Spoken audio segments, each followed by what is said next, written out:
This isn't just a story, it's something that actually started happening to me. If you've ever felt like the universe is trying to give you a message, you'll understand this.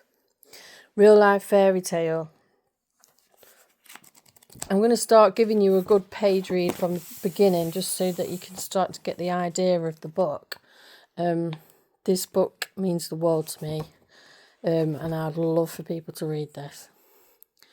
Welcome to a real life fairy tale. You're not here by chance. Oh no, not at all.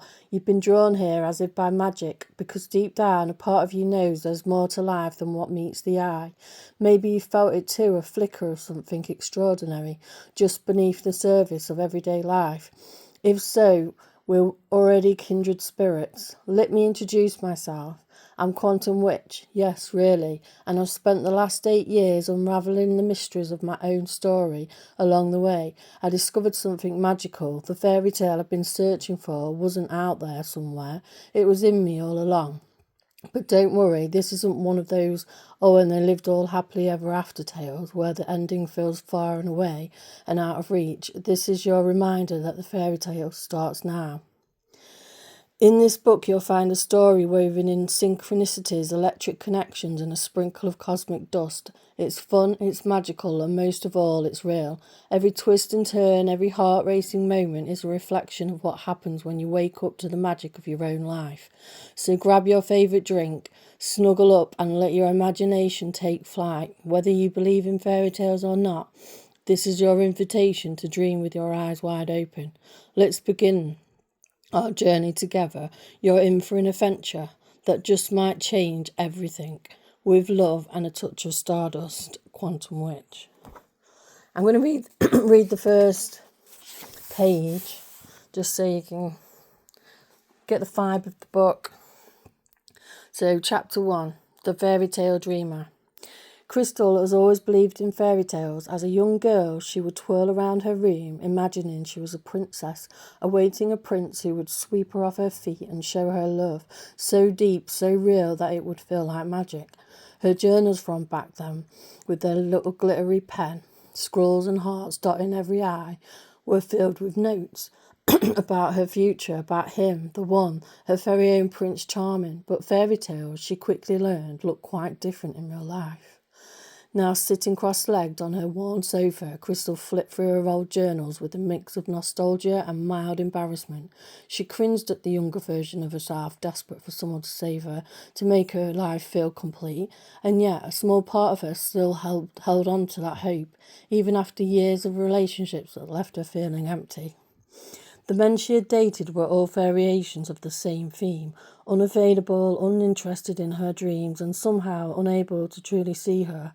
They admired her independence and loved that she didn't need anyone to take care of her, but Crystal knew that was just a polite way of saying they liked her as long as she didn't need anything. And she did need things like affection, honesty, and yes, a little romance. Oh. In this book, I've done journal entries so that all these writings that look like this, they're all pieces of Crystal's like journal entries. You can see them throughout the book. In her journal, she scribbled a question that had been haunting her for years. Why does something always feel missing?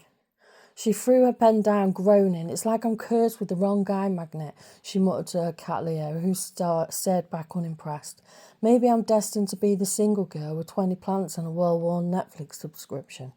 Her friends had taken turns trying to set her up with various men, each time convinced they'd found the one.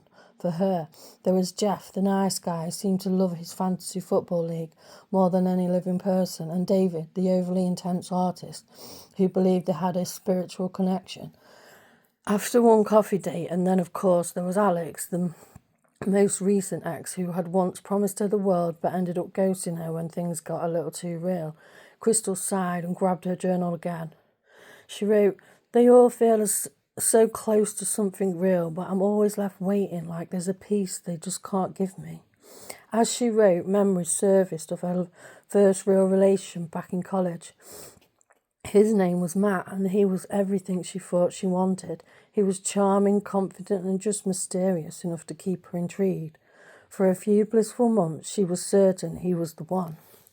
They'd talk for hours about their dreams, their plans, the future they could have together, but soon little cracks began to show. Matt's charm turned into emotional distance, his confidence into arrogance, his mysterious nature into a wall she could never quite scale. Crystal poured everything she had into that relationship, trying to prove she was worth his love. She thought she could just be better, more fun, less needy, then maybe he would love her fully. In her journal from that time, she wrote, "It's like there's this part of him I can't reach. Maybe I'm just not enough." Looking back now, she could see the pattern. Every time she was in a relationship, she felt this subtle nagging doubt, like something was missing. Something she couldn't name but desperately wanted to believe was real. As she scribbled in her journal, Crystal felt a wave of frustration wash over her.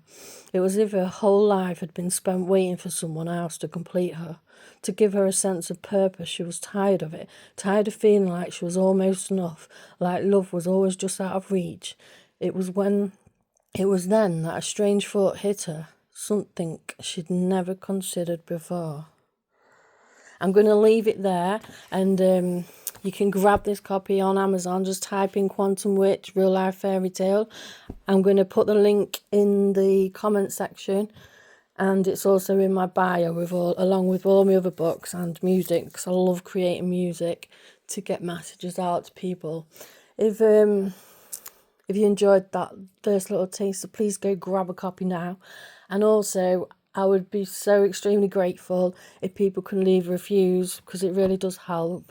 I'd love to get this message out to as many people as possible. It's one of my favourite books that I've done. Have a nice day, everyone. Love you. Bye-bye.